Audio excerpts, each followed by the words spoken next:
Welcome into Mile High Territory. I'm Ryan Spilborgs. He's Troy Rank. We'll get into this weekend series with the St. Louis Cardinals, a reflection on trade deadline, and saying hi to a couple of listeners that I met this week at Coors Field. Hi, thanks for listening. Thanks for checking in with us. We appreciate it. We're trying to gain traction here, folks. So every one of you count. Yeah, every one of you count. Yeah, funny. Haha. All right, so let's get into just the effect of the trade deadline that just occurred. I always take it from the player's perspective, which was, it's an exhausting time frame for everybody in baseball. Front offices, they don't sleep for 3 weeks because they do the draft and then the trade deadline. Managers have to worry about their players. They also want to win every game, so they don't tear their team apart.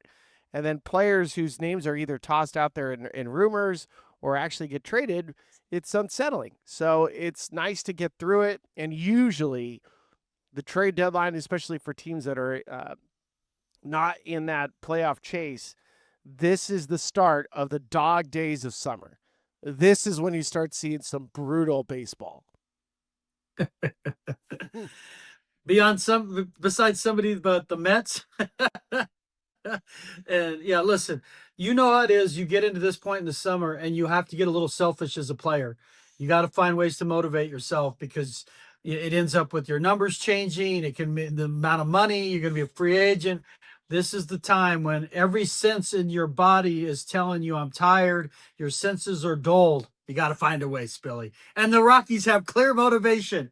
18 wins gets them and prevents them from losing 100 straight games again. 100 games again. I think that matters. I don't know why. It just feels like it matters. In a season of progress, that is one stain I'd like to see off their resume. It's such a great point, and like for a season, that's lost. Like the Rockies are not going to the postseason this year.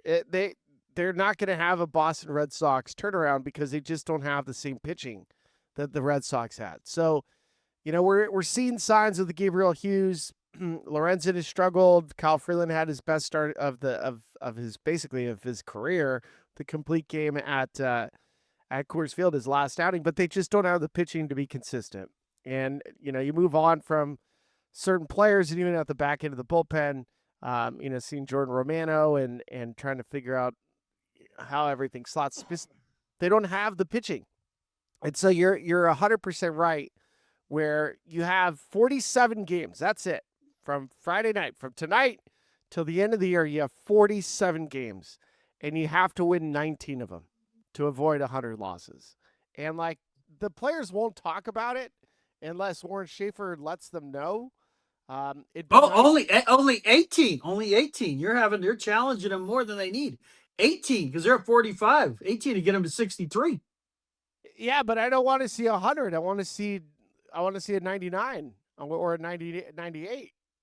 Yeah, 63 and 99. So if you win 18 more, you'll be at 63. Okay, so 63 gets you off the number. all right, so they need 18 wins, 18. 18, which 18, 18. it seems like, oh, come on, Spilly and Troy, like 18's not that big of a deal. That's their exact win percentage right now. That's the pace they're currently on. So if it gets worse, if they get into the dog days of summer and play worse, then there's a challenge. There's a very definite probability that it could go above 100 losses, which we don't want. We don't want that. How about this? Schaefer starts managing the final 47 as if it were game 7 of the World Series. Every game matters.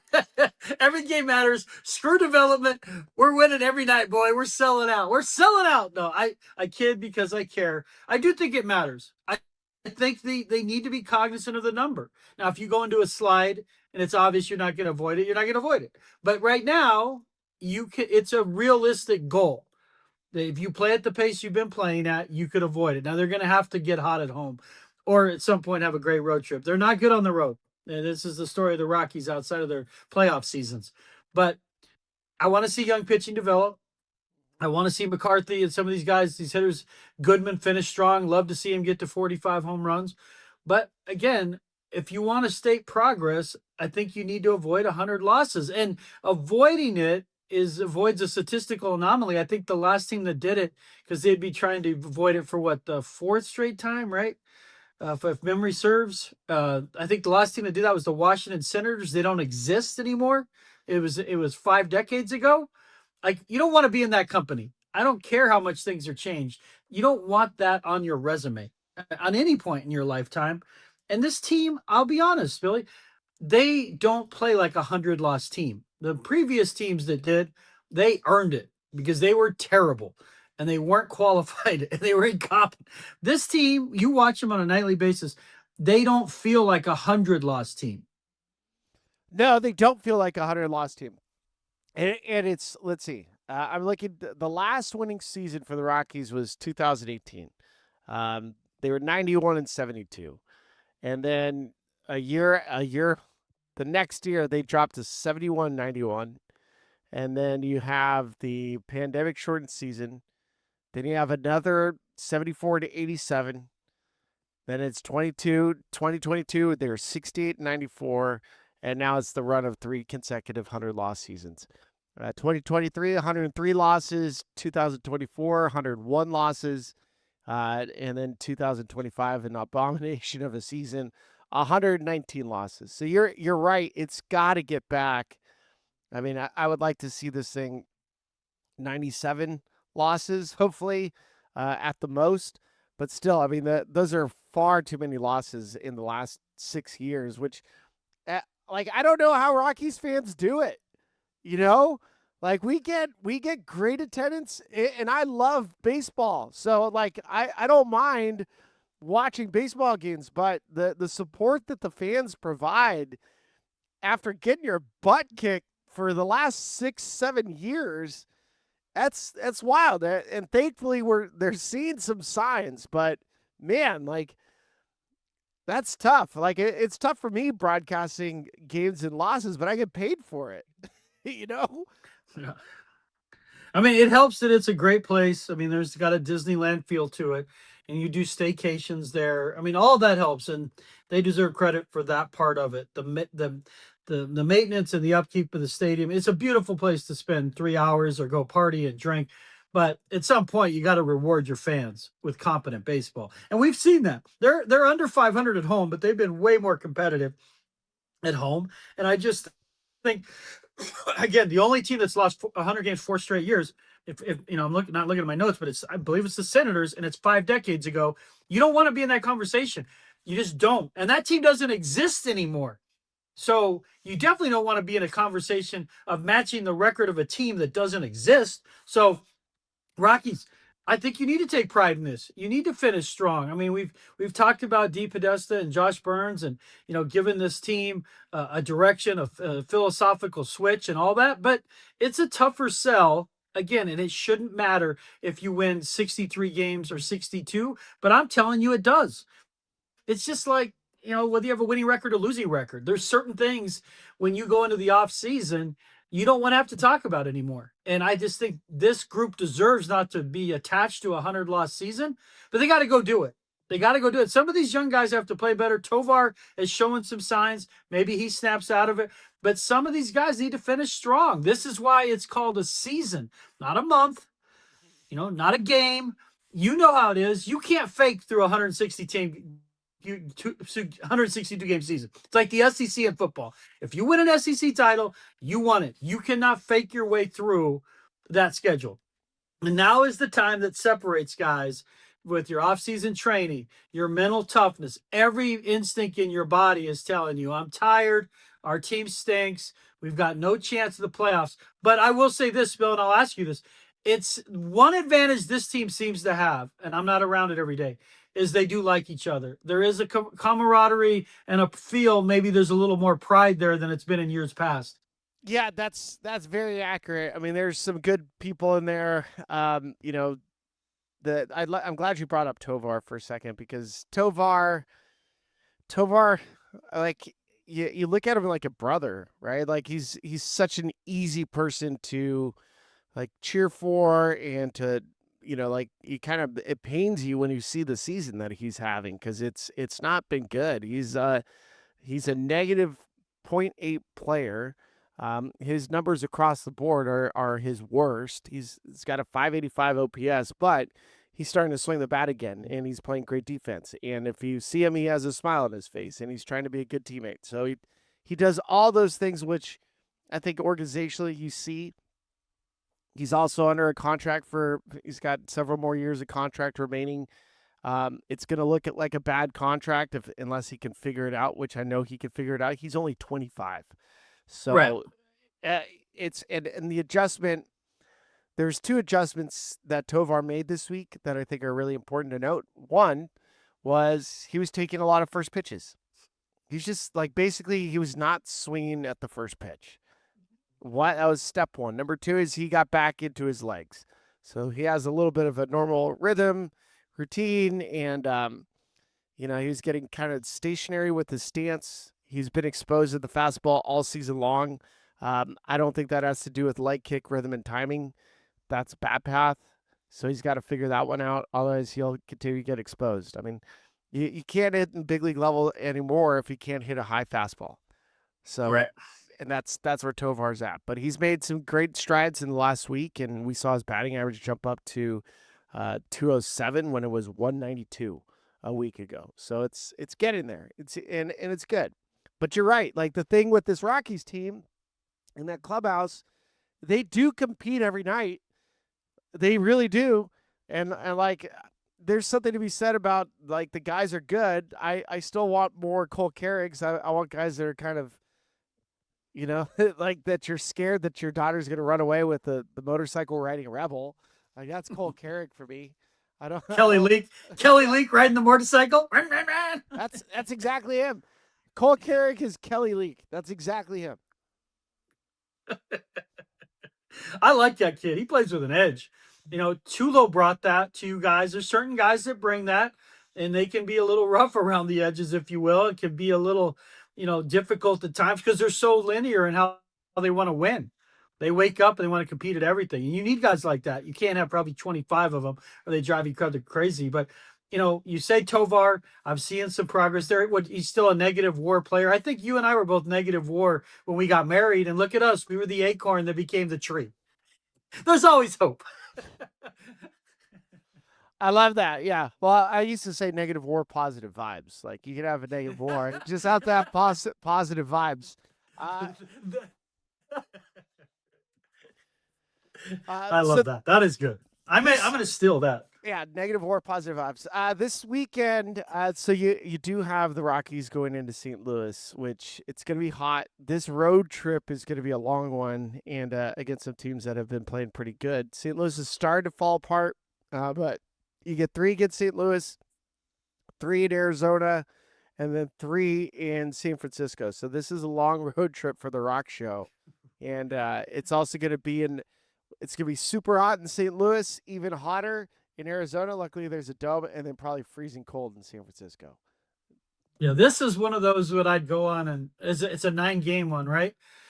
These were the 1-8, 2-7 trips that were you just hate to see that because they don't play well in St. Louis historically.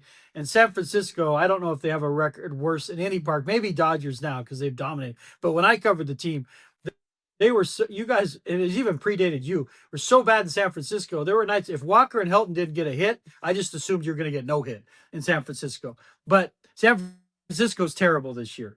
I mean, they're funny. I got to give it to Susak for doing the motor scooter celebration to make fun of Bader. That was hilarious. I got to give it to a guy that team is a wreck. And I like Tony Vitello. I've known him since he was a coach at Tennessee. That's a team you can win 2 or 3 from. They've just traded Robbie Ray. They've traded they've traded guys. These are the teams you take advantage of. St. Louis, they just traded Dustin May, right? I mean, some of these teams are vulnerable for being serious about it. And Arizona, that's a tough one. They're competing for a playoff spot. The Rockies have not played as well as you'd think there, especially when they, that's their spring training home. But you got to be thinking in terms of 4 and 5. Worst case scenario, 3 and 6. It's the 1 and 8s that kill you because then you come back home and feel the pressure. And again, pressure is relative. We're trying to avoid 100 losses of trying to have these great homestands. And it never works out that way because Dodgers are still coming in. They got some teams coming in that you're not going to sweep. You're not going to take 2 or 3. And you brought up the Rays. The Rays are an example, folks, of how far the Rockies still have to go and ground they have to cover. And the Rays are an example of a team that has a philosophy offensively. They play small ball like the Go-Go Sox, like the Whitey Herzog's, 1982 Cardinals. There's different ways to win in baseball, and I appreciate the Rays for doing it because everyone tells you can't win without power. You can. You can win. Now, you need power, but you can win with a combination of skills, can't you, Spilly? Does it have to be one way, launch angle, hit home runs, and then sit around and strike out in the playoffs and get knocked out? Contact keeps you in games. It, it's one of my most frustrating arguments I have because when you see teams like the Guardians, Milwaukee, Marlins, Tampa Bay, these teams that Rays. traditionally operate cheaper, is that they realize that homers cost money. Homers are the most expensive thing in baseball, and like if you want a hairy chested home run bopper, it's going to cost you $25 to $30 million a year. Which is why hitters have been chasing homers and launch angle and bat speed, is because the best way to get paid in baseball is to hit a bunch of home runs, which is where the deficiency is. You can find players that are really good at baseball, highly athletic, great defenders, maybe not punch out, but they don't hit homers. And so how do you put that all together? And that's what the Rays have done. That's what the Brewers have done. That's what the Marlins are doing right now. And so they understand that if you don't have homers, you got to create offense. And one way to create offense is using speed, bunts, like we see with Chandler Simpson, leads the league in bunt hits. The total Rays team lead all baseball bunt hits and infield hits. So, and then they do have three legit like hitters. They have Yanni Diaz, who is basically a batting champ. You have Junior Caminero, which is their version of Hunter Goodman. And now they traded for a kid in Liam Hicks, who's a left-handed TJ Rumfield. So, like, the Rockies they have parts to do what the Rays are doing. They just don't do it like the Rays do it, which maybe they just saw it. They're like, maybe we can do that. I mean, maybe like Jake McCarthy's their Chandler Simpson. So, like, you can kind of put it together. Well, when you guys were great in 07, you had Willie Tavares, you had Kaz Matsui, you had Jamie Carroll, but you had boppers, you had, Holiday, you had Tulo, you had Helton. It was really a combination. And then you had guys who could come in and get on base. You had on base guys, you had power guys, and you got guys that could play small ball. Yep. That to me is the lineup, because the reason I like that, you have to have power coolers. We know that. But that lineup will play on the road. That lineup doesn't go into a death spiral on the road because you're not so dependent on the home run. And when you get 7 guys that hit homers, yeah, it's fine, but you better win 53 games at home then, or 55 games at home, because you're going to stink on the road consistently. And we know this. So the best lineup for me is adding that in, finding that guy. And they have that Brito kid that's coming up through the minors. There's another kid, that kid they just traded for from the Brewers is that kind of kid. Like, you need one of those guys to be a guy could lead off, hits 290 with a 370 or 350 on base, can steal you 45 bags. That guy he's not immune from slumps, but he's less prone to them. Yep, that's exactly right. And that's why, the 3-game sweep from Tampa, I think, opens the eyes, not from the front office standpoint, because the front office is like, I know we're trying to do that. But from a player standpoint, you just see and you're like, we can actually do that, can't we? We can right, do that. Exactly. That's a template that you could look at from a financial standpoint, a scouting standpoint. That seems doable. You know what I mean? You look at the Dodgers, like, you can't do that. You're not doing that. You look at some of these teams, you're not doing that. The Rays, you're like, that's just a really smart way to put a team together. Why can't we do that? And I just think this front office, it should be a reminder that the best lineup's going to have versatility, not be so power centric. Because power centric, the other thing is, those guys end up stinking in defensively, and it's you play the plus minus game. Guy hits 26 home runs and then he leads his position in errors. How much of a positive influence is he really having on outcome if the guy's Edward Scissorhands defensively? He has hands like a dolphin. and he's playing shortstop. Yeah. What was your thought on the Mickey Moniak extension? I thought they should have traded him, but I think they got caught because the one team that made the most sense was Houston, and their farm system stinks. And it's Yankees. I don't know. I know there was something bubbling there, but Spencer Jones got hot right before the deadline, and then Stanton might be coming back, and Judge, and what do my thoughts on it? I like it a lot more if you're not trading him, if you're going to extend him. If you don't extend him and you don't trade him, like what are we? Then you're like, what are we doing? So, and he's young enough, and he took for me a very team friendly kind of deal, given how he plays there, and so I think he recognized I want to play here. I love hitting here. He wouldn't be the first guy to say that. So, Spilly, I'll be honest. I wanted him traded, but as the trade deadline fell, it just seemed like the suitors didn't match up.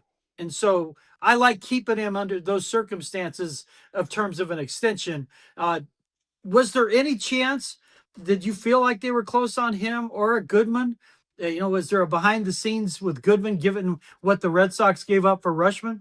I don't know. I didn't get a sense of how close it got. I know Paul DiPodesta was kind of run through the coals on Monday for a comment he made about, we didn't get what our asking price was.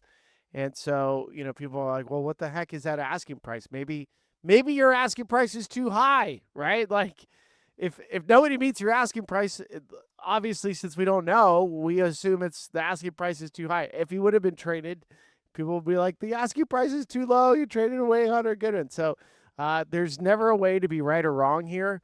I don't know how close it got. I don't know if there's an extension talk. I assume that would have happened. But since we didn't hear an extension, doesn't mean that it's not happening. It just hasn't happened yet. And I'm with you when it comes to Moniak. The extension made sense. We kind of broke down. He's got these platoon splits. Not an elite defender. Platoon splits against lefties. Platoon splits home road. And he's a great personality, great fit in Colorado. So the value ends up being worth more to the Rockies than it does to another team. Yeah, he's a culture guy. You talk about it. We kind of joke about it, but it does matter. And if you extend him, it sends a message. This is the kind of guy we want in the room. This is a guy who's going to be part of it as we move forward. So I'm fine with that. I will say, fans and those listeners, about Goodman, when you say, well, why couldn't they just get the Red Sox trade? My guess, and I've talked to a few people before the deadline about this, I'm sure the Red Sox had some concern about Goodman defensively coming in and commanding a staff that is on an all-time heater when he hasn't called pitches all season. And Rushman, as bad as he's been offensively, given where he was a couple years ago, he's an elite defender. So even if the trade goes completely south, Rushman for this season is going to be your best catcher. Goodman, I'm guessing there was some questions about that because the Rockies are one of the two teams, I think, now calling pitches from the dugout. So he's joining a pennant race. He's got to learn 13 pitchers arsenal and calling games in the heat now. Like right now, we're in it. We're in the fire. And I'm guessing that was probably some of the rubric where Rushman, they clearly overpaid. But at his worst, he's an elite defender. Yeah, that's exactly right. And look, Hunter doesn't, the Rockies do use the pitch calling. It's not all the time. There's several guys that don't use it. So Hunter does call games. But that's a valid point. It's a very valid point. It's a good, astute observation. So there you go. That'll do it for us today on Mile High Territory. Make sure to follow us at the show. And if you have any questions, you can always send them our way. Have a great weekend, everybody.